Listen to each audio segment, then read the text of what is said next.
capture the world title at lightweight, at super lightweight, and he's been welterweight champion of the world since 2018 after a victory over Jeff Horn. One thing about this gentleman, he's embedded in the fabric of what it is to be from Omaha, Nebraska. Ladies and gentlemen, please welcome the WBO welterweight champion of the world, the undefeated Terence Crawford. Terence is joined by his trainer, Brian Bowman McIntyre, looking to go to 40-0 on Saturday, July 29th. It is great to see Terence Bud Crawford. Terence, great to see you.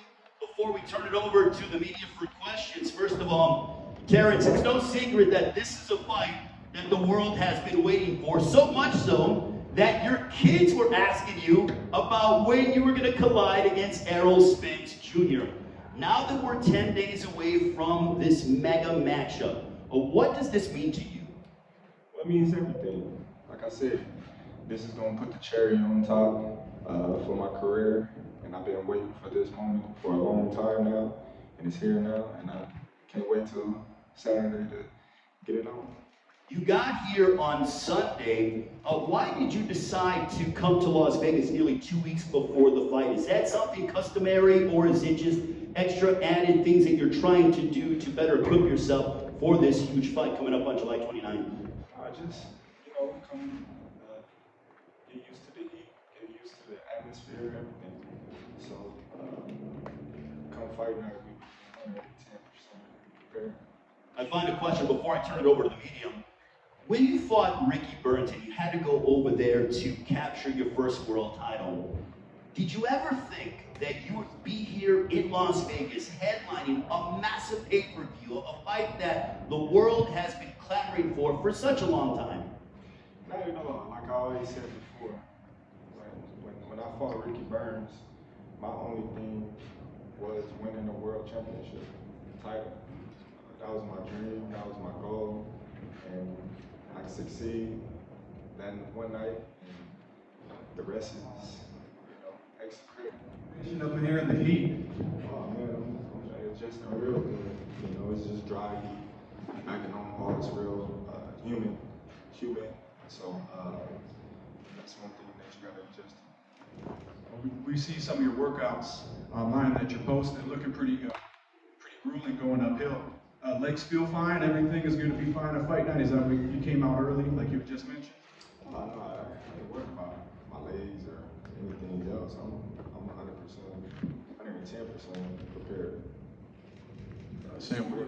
My question is, you and Errol both talked about this being a very competitive fight. Would you be disappointed if it was very one-sided on your behalf? It seems like you both want this to be a war of some sort. Not at all. If I go in there and win in the first round, I wouldn't be disappointed because I don't get paid for overtime. A follow-up is, Errol recently said that he knows how to dig deep, and he said that you're more relaxed, and that he doesn't think you can take the pressure. What is your response to that? You don't have to show me. The A side coming into this fight makes a lot of money and whatnot. There's even some speculation he wins this fight with you, he could make a big fight with Canelo Alvarez. Does any part of you take that into consideration and think, I can't win this fight 115, 113, 7-5. Do you think it all knockout, or not just 7-5, I gotta make it real decisive because of everything I just mentioned? Just win the fight.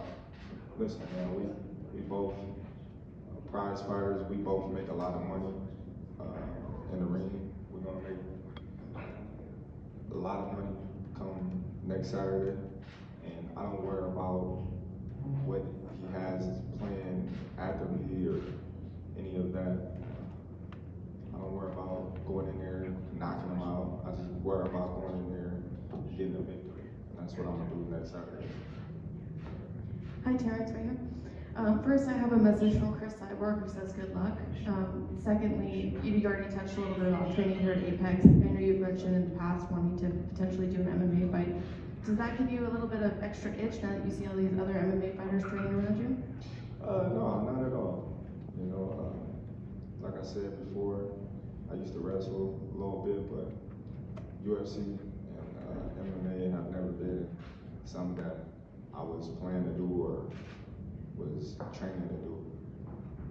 See Marcus Villegas, Fight Up TV. What do you feel is one thing that they may be underestimating about you and the game that you bring in this fight? A little bit of everything. You know, like one of the reporters just said, on glass, like, okay, he's gonna break, he's gonna bulldoze, he's gonna do this, he's gonna do this. Okay, well, he's gonna have to show me, because all that is just like fueling the fire, to the fire that's already burned. All the things that people saying, all the things that he's been saying, he's gonna have to prove that and come fight now. And then that's where all the answers is gonna be answered. If you had a choice, say whatever happens, and they give you a choice, like, hey, you can either have the rematch at 47 or at 154, would you lean one towards the other? I don't know. We have to see what he's gonna decide, because like I stated before, I'm winning this fight. So I'm not thinking about, what's gonna happen with the rematch. I'm winning this first fight, and he's gonna have to decide what he's gonna do. Since we are in the UFC Apex, how you doing, Terence? Got to ask you this question. We're going to have an MMA champion against a boxing champion, Francis Ngannou against Tyson Fury. What shot do you give Francis Ngannou getting the upset and beating Tyson Fury? 0. 0. And lastly, for your fight, do you think there's going to be a telltale sign where you sense that you break your opponent in the fight, or do you think you knock him out? How do you envision yourself getting your hand raised? I just envision myself getting my hand rose however it comes. Like I said, I don't ever go in there like, oh yeah, I'm about to get this knockout, or yeah, I'm about to beat him all 12 rounds, because a fight is a fight. But at the end of the day, my hand rose at the end of the day. It took so long to make this fight. Everyone anticipated it took so long. What do you think about, does it give an advantage to you or to Errol that it did take so long? Maybe 5 years ago, the outcome would be different? I believe it's happening at the right time.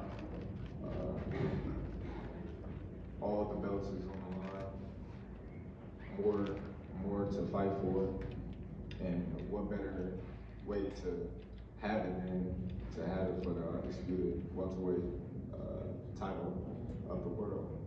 So when a lot of people say, oh, well, this happened too late, or this should have happened 2 years ago, who would have said 2 years would have been premature?